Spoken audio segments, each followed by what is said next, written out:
Hey everybody, Ryan here with Ray's Latest. Today we're going to talk about the top 100 prospect list that just released for all of Major League Baseball, as well as kind of two names for the back end starter role that have kind of stood out to me over the past couple of days. And one familiar territory, one kind of familiar territory, but we'll get into that when it comes to it. First, I want to get into the top 100 prospects list. Carson Williams is ranked as the number 63 prospect in all of Major League Baseball. He's only 22 years old. So the thing that comes to me when I see Carson Williams is that he's continuously dropped every single season that he's been on the list. He was the number 20 prospect and number 7 shortstop prospect in 2024. He was 2021 first round draft pick. The next season he was ranked at 50, and this season he's now ranked 63rd. So it's just been a slight decline over the years. And has that gone to show that now that he has made some big league time, his subpar performance at the plate at a big league level last season, where he hit a 172 with a 42% strikeout rate, that could very well be kind of the X factor determining factor of why he's dropping so much in these rankings. And I think that just over the years, from a hitting perspective, he has regressed. Defensively, I think he's been just fine, but from a bat perspective, he has slightly regressed every season, which does scare me, having him having the possibility of him being the everyday shortstop.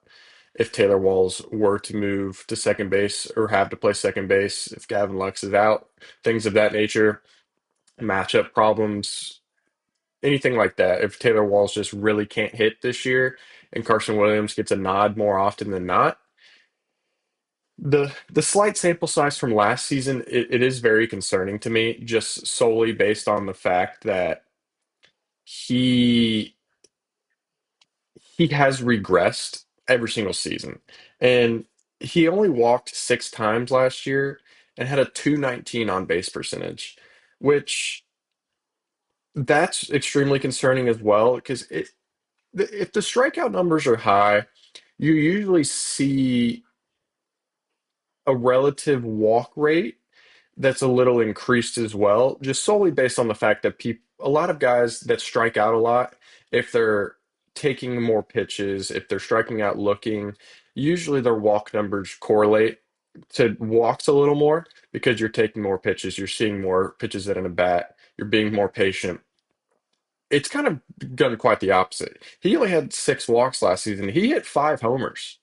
He had one more walk than home runs last season, which is kind of concerning from the perspective of a middle infielder. You would like to see kind of more consistency with on base relative to slugging.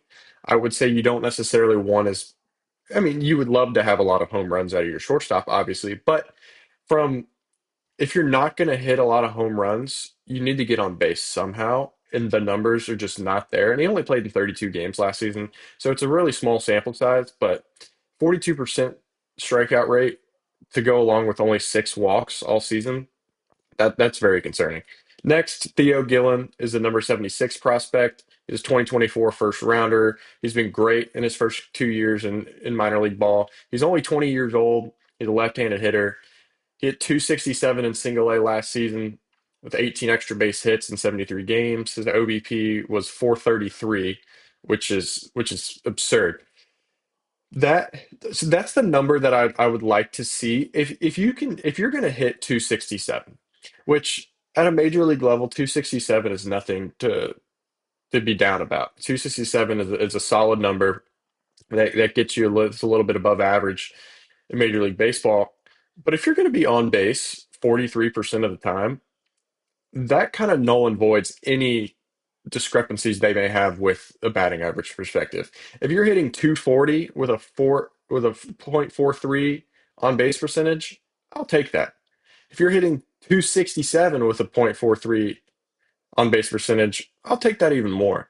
So he's getting on base at an absurd rate from a walk perspective, and now that is at a low A level, single A level. So it's more. you see more guys have higher on base percentages at lower levels in the minor leagues just solely based on the raw pitching talent, where it's just a lot of guys trying to form into the fact that they throw 103 and they don't really know where it's going. That's what you see a lot of the time at the low A levels. So the on base percentages can be a little skewed compared to a big league level, but he's putting in the time and he's putting in the effort to be disciplined still at the plate. And so that's something that I like to see, and I am really excited to kind of see him grow through the double A and triple A ranks. So we'll kind of see where he get from him. He's only 20, so he's really young. But next we have Brody Hopkins, who's the number 84 prospect. We just acquired him from the trade with Randy Rosarina to the Mariners. He went 5-6 with a 3.05 ERA and 133 strikeouts and 115 innings last season, which is very well.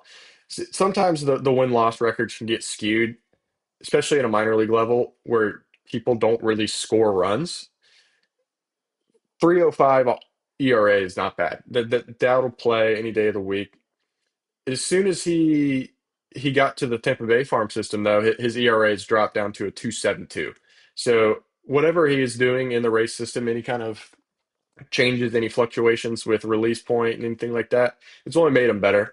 In 2025, he struck out a career high 141 opponents, and I could see him playing in Triple A this season. I mean, he was with the Biscuits in Double A most of last season. He's a heavy fastball slider guy, good curveball. I would like to kind of see him up into the AAA rankings and see kind of how he forms and folds against these former big leaguers and kind of career minor league guys and see what he can do. But he is the number 85th prospect, so I do like what I've been seeing from him. So we'll kind of see how he transitions in this year after having a full year in 2025 in the Rays minor league system under his belt, kind of see how he transitions into year two. But next, I want to talk about two names that kind of stand out to me as back end starter help that we've been so needing for the longest time.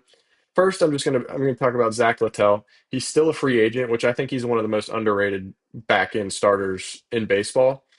Last season, he was 10-8 with a 3.80 ERA, 130 strikeouts, and 186 innings. He eats innings, which is fantastic. 186 innings from a back end starter is anything that you could ask for. If you can get 186 innings out of a four or fifth starter, that is critical to saving your bullpen on long road trips, on long game stands where you don't get any days off. Having that guy sprinkled in that fourth and fifth day that'll get you six, seven, 8 innings is fantastic. He's got a very respectable ERA at a 3.8. The strikeout numbers are down a little bit, but that's how he gets so far into games. He's more of a contact ground ball hitter from what I've seen. And he's only projected $38 million over 3 years, which is kind of right in that range where the Rays would like to be. I mean, you're paying him 12.6 million dollars a year to be your fourth or fifth guy, and that's kind of where I expect him to be. And do I think that 12.6 million for a back end starter is something the Rays really want to do? Not necessarily.